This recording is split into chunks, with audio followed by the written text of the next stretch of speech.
बहुत समय पहले की बात है। एक घना जंगल था। वहाँ कई तरह के जानवर रहते थे।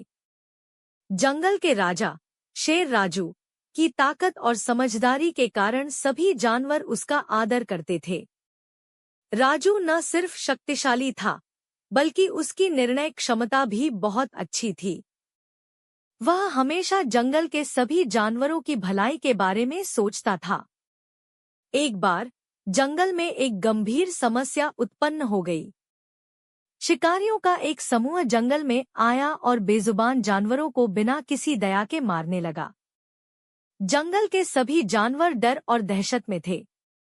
दिन प्रतिदिन शिकारी जंगल में गहरे तक आते जा रहे थे और जानवरों की संख्या कम होती जा रही थी।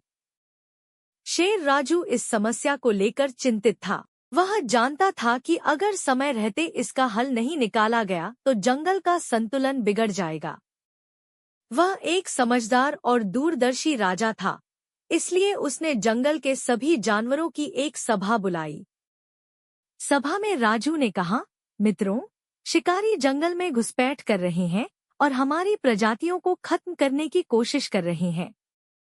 अगर हम कुछ नहीं करेंगे तो जल्द ही हमारा यह सुंदर जंगल बर्बाद हो जाएगा। हमें एकजुट होकर उनका सामना करना होगा। सभा में जानवरों के खल खलबली मच गई। हाथी मोहन ने कहा, महाराज, हम सब शिकारियों से डरते हैं। उनके पास हथियार होते हैं और हम में से कई ने अपने परिवार के सदस्यों को खो दिया है। हम उनका सामना कैसे करेंगे? शेर राजू ने ध्यानपूर्वक सुना और फिर धैर्य से बोला, डर हमारा सबसे बड़ा दुश्मन है। हम में से हर एक जानवर में शक्ति है, परंतु हमें उसे पहचानने की जरूरत है। हमें मिलकर एक योजना बनानी होगी ताकि हम शिकारियों से मुकाबला कर सकें। तभी चतुर लोमड़ी, जिसे सभी उसकी बुद्धिमानी के लिए जानते थे, ने एक सुझाव दिया। उसने कहा, हमारे पास जंगल की अच्छी जानकारी है, जबकि शिकारी केवल बाहरी लोग हैं। अगर हम अपने ज्ञान का सही उपयोग करें, तो हम शिकारियों को फंसा सकते हैं। हम उनके लिए जाल बिछा सकते हैं और उन्हें उनके ही जाल में फंसाकर जंगल से बाहर कर सकते हैं। राजू ने लोमड़ी की योजना को सराहा और सभी जानवरों को अलग अलग कार्य सौंपे। चिड़िया ने शिकारी कहाँ है, इसकी जानकारी लानी शुरू की। बंदरों ने जंगल के पेड़ों के ऊपर से नजर रखी और हाथियों और भालुओं ने जंगल के किनारों पर गड्ढे खोदकर शिकारी फंसाने के लिए जाल तैयार किए। सभी जानवर मिलकर एकजुट हो गए और योजना पर काम करने लगे।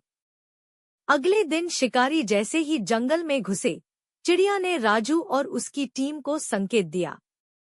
बंदरों ने पेड़ों के ऊपर से सूचनाएं दी और हाथियों और भालुओं ने अपने छिपे हुए स्थानों से जाल सक्रिय कर दिए। जैसे ही शिकारी गड्ढों के पास आए, वे एक एक करके उनमें गिर गए। शिकारी अपने ही लालच और अज्ञानता के कारण फंस गए थे। शेर राजू और सभी जानवरों ने उन शिकारियों को घेर लिया।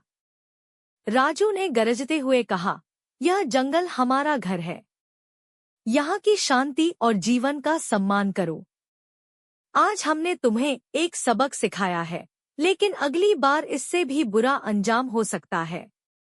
शिकारियों ने अपने गलत कार्यों के लिए माफी मांगी और जंगल से वापस चले गए।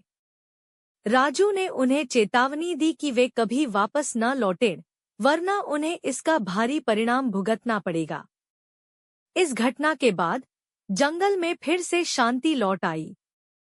सभी जानवरों ने शेर राजू और लोमड़ी की बुद्धिमानी की सराहना की। उन्होंने समझा कि एकता में बहुत ताकत होती है और यदि सभी मिलकर काम करें तो बड़ी से बड़ी समस्या का हल निकाला जा सकता है। नैतिक शिक्षा: जब हम एकजुट होकर किसी समस्या का सामना करते हैं तो हम हर मुश्किल का हल निकाल सकते हैं। समझदारी और एकता ही हमारी सबसे बड़ी ताकत है।